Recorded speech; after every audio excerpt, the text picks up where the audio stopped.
Patriots owner Robert Kraft launched a new campaign as part of his foundation to combat anti-Semitism. Kraft created the foundation back in 2019 in response to growing instances of hate speech and violence against Jewish people. WBC's Paula Ebben was the only Boston TV anchor to sit down with Kraft ahead of this morning's announcement. You're very upset about this.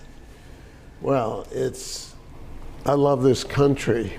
And we're at a danger point, I'm sorry to say.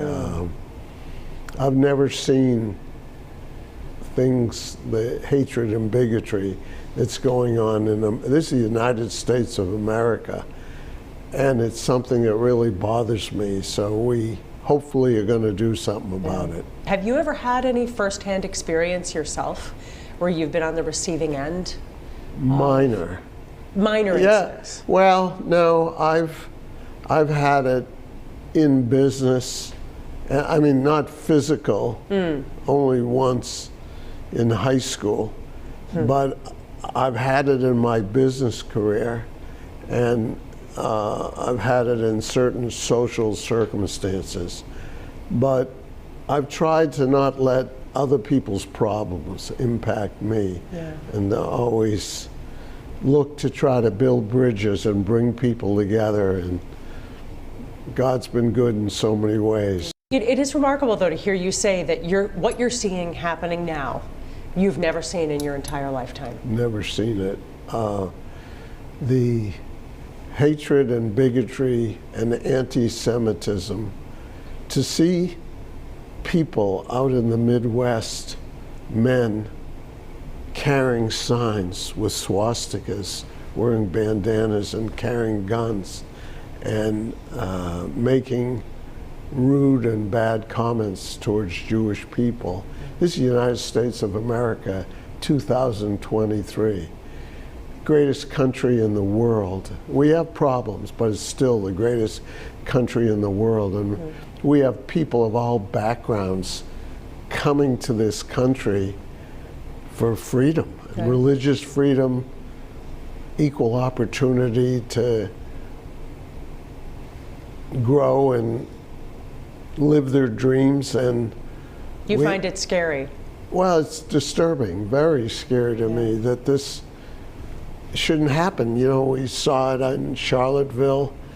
We saw it right on the streets of Brighton when a rabbi who emigrated here from Russia, you know, he has 12 children on a wonderful, right in front of the school, and he got stabbed, and he was courageous enough to keep the gunman away from the school and not enter the school, and he took 7 or 8 knife wounds. And this is streets of Boston this is going on.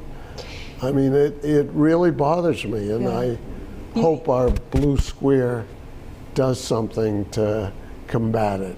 You've said after what happened at Charlottesville, the reaction was not what you would have wanted.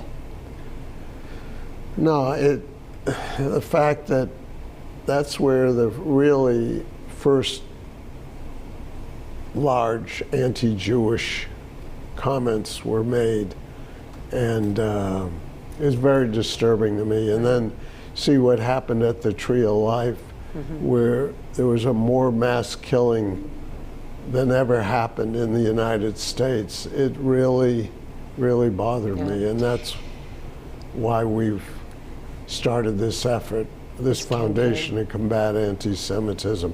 But it's really to stop all forms of hate and bigotry, because it begins this way, but every Asian, Black, LGBTQ+, you name it, it's just the beginning. And I hope that our campaign can help to stop it. So you and your family have pledged $25 million for this Stand Up to Jewish Hate campaign. What do you hope to accomplish? Well, I hope it'll get people like yourself and people throughout America to use this blue square. It's an emoji on your phone and iPad that is a symbol that we stand with our Jewish brothers and sisters to stop bigotry and hate for all people. Yeah. Because of your role in the NFL and the great success of the Patriots, you are a cultural figure. You know, that guy in the Midwest might listen to what you have to say, you know, I or hope young so. people here. If you could appeal to someone, one-on-one, what would you say? This is the greatest country in the world. People come here from all over the world to try to live their dreams. And we have to keep this democracy alive, an equal opportunity for all people. Yes, we have problems and there are inequities, but we all have to work together to fix those. But when we start to work towards an authoritarian regime, that is scary to me. And you think people are attracted to that? People on the right and the left looking to cause problems, and you know, we need people to stand up and fight back and push back on this. Yeah. So as the campaign moves forward over 6 to 8 weeks, people are going to see a lot of these spots, a lot of these ads. You want to make sure you garner support for the blue square and what it represents. And we want people to be educated what's going on. I don't think over 50% of Americans have no idea what's happening. Get the facts, educate yourself on what it is. Why would you believe something or take on something that isn't true? You know, when people realize that the Jewish people represent 2.4% of the population of the United States, but get 55% of the hate crimes. Why? Well, I mean, it's based on bigotry and lack of education, and it's not what this country is about. So we're looking for people to partner with us in using this emoji on their iPhone and iPad, and maybe even wear the blue square as a sign of solidarity and building bridges and bringing people together with love and support.